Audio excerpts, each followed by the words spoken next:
नमस्कार दोस्तों, आपका अपना चैनल मेरे नाक में आपका स्वागत है।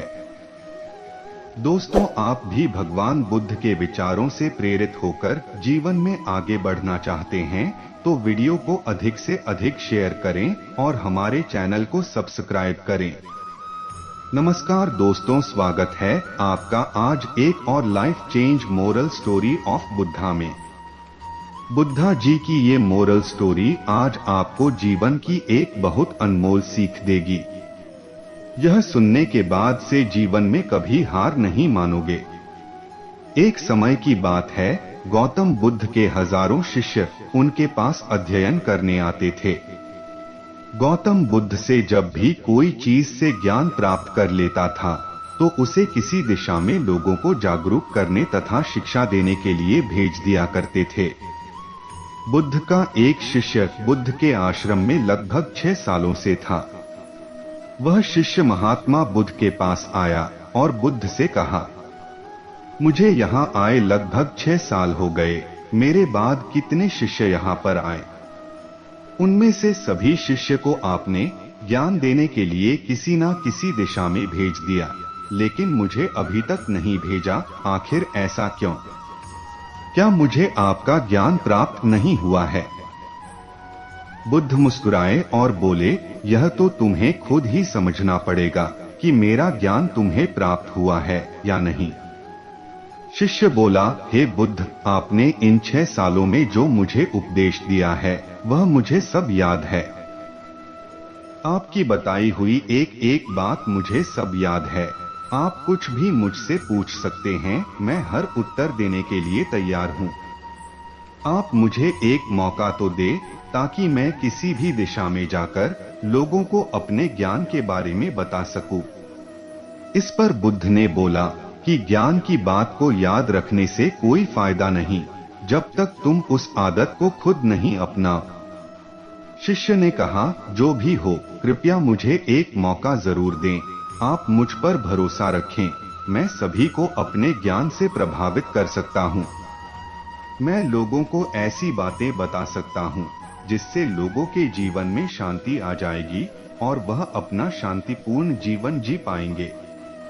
तो फिर बुद्ध ने कहा, अभी तुम तैयार नहीं हो। जब तुम उसके लिए तैयार हो जाओगे तो फिर मैं तुम्हें खुद ही किसी दिशा में जाने के लिए बोल दूंगा। शिष्य ने कहा, क्या आपने मुझे इन 6 वर्षों में इतना भी ज्ञान नहीं दिया कि मैं किसी को प्रभावित ना कर पाऊं? बुद्ध ने कहा, ठीक है, तुम पूर्व दिशा में चले जाओ, वहां एक गांव मिलेगा, वहां से भिक्षा मांग कर लाना और अपने ज्ञान से लोगों की मदद करना। कल सुबह तुम वहां अकेले जाना और शाम में आकर मुझे बताना कि तुमने लोगों की सहायता कैसे की। शिष्य यह बात सुनकर बहुत खुश हुआ और आशीर्वाद लेकर चला गया। वो रात भर ज्ञान समेटता रहा और मन ही मन सोच रहा था कि मैं वहां ज्ञान का ऐसा छाप छोड़ूंगा कि वहां के लोगों के साथ बुद्ध भी मुझसे प्रभावित हो जाएंगे। सुबह उठकर वह महात्मा बुद्ध को प्रणाम करने गया। उन्हें प्रणाम कर वह पूर्व दिशा की तरफ निकल गया। शाम को जब वह वापस आया तो बुद्ध ने देखा कि शिष्य के माथे पर चोट लगी है और खून बह रहा है। बुद्ध ने उसे पट्टी की और पूछा, तुम्हें चोट कैसे लगी? शिष्य ने कहा, वहां के लोग बेहद ही दुष्ट हैं, उन्हें जरा भी बुद्धि नहीं है। मैं उस गांव में भिक्षा लेने गया पर किसी ने मुझे भिक्षा नहीं दी, सब मुझे वहां गालियां दे रहे थे। एक व्यक्ति ने भिक्षा तो दी थी लेकिन नीचे फेंककर और कहा, इसे उठा लो। मैंने उन्हें काफी समझाया लेकिन मेरी बात सुनने को तैयार ही नहीं थे। उन्होंने मेरे साथ हाथापाई की जिससे मुझे चोट लग गई। बुद्ध, आप मुझे दूसरी जगह भेजिए जहां के लोगों में ज्ञान हो, वो इस तरह ना हो। बुद्ध शिष्य की बात सुनकर मुस्कुराए और बोले, अगर दूसरे गांव में भी ऐसे ही गांव के लोग होंगे तब तुम क्या करोगे? शिष्य ने कहा, हे बुद्ध, मैं ऐसे लोगों को कोई ज्ञान नहीं दे सकता, वह लोग अज्ञानी हैं, उन्हें कौन समझाए।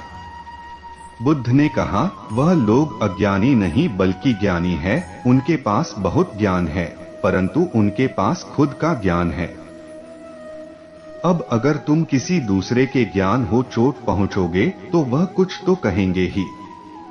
तुम्हें ऐसे लोग हर जगह मिलेंगे, तब तुम अपना ज्ञान उन्हें कैसे दोगे? बुद्ध ने कहा, आज तुम आराम करो, कल शाम को मेरे पास आना। शिष्य बुद्ध को प्रणाम करके चला गया। अगली शाम जब वह वापस बुद्ध के पास आया, तब वहां बुद्ध के एक और शिष्य मौजूद थे।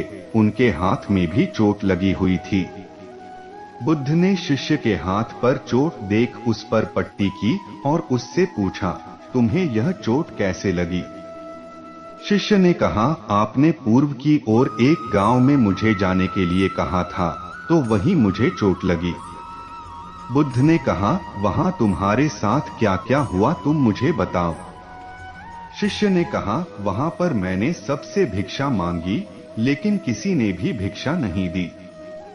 एक व्यक्ति जिसने भिक्षा दी भी तो मुझे जमीन पर फेंक कर दी थी और कहा, उसे उठा लो।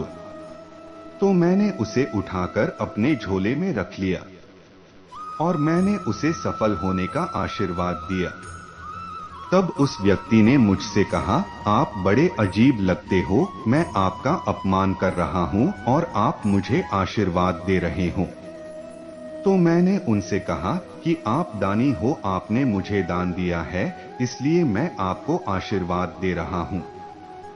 फिर मैं वहां से आगे गया तो कुछ लोगों ने मुझे वहां से वापस जाने के लिए कहा।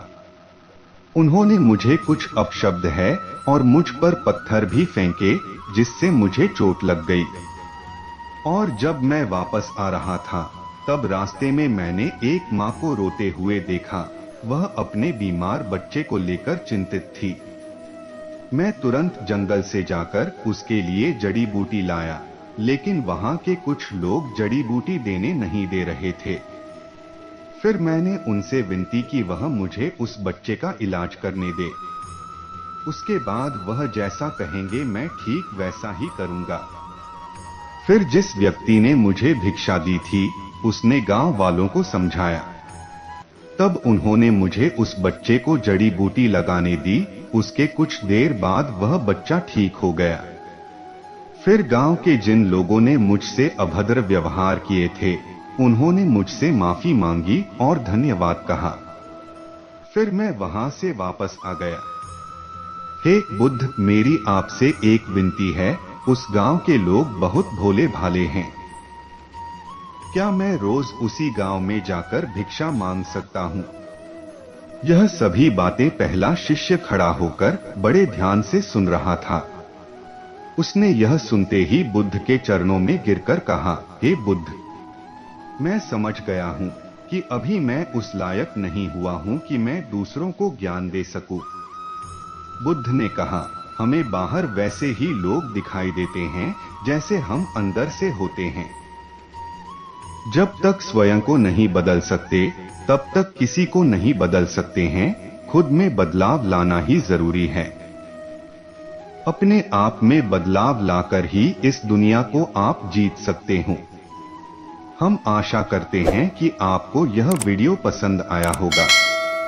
अगर पसंद आया तो वीडियो को लाइक करें, शेयर करें और हमारे चैनल को सब्सक्राइब करना ना भूलें। धन्यवाद।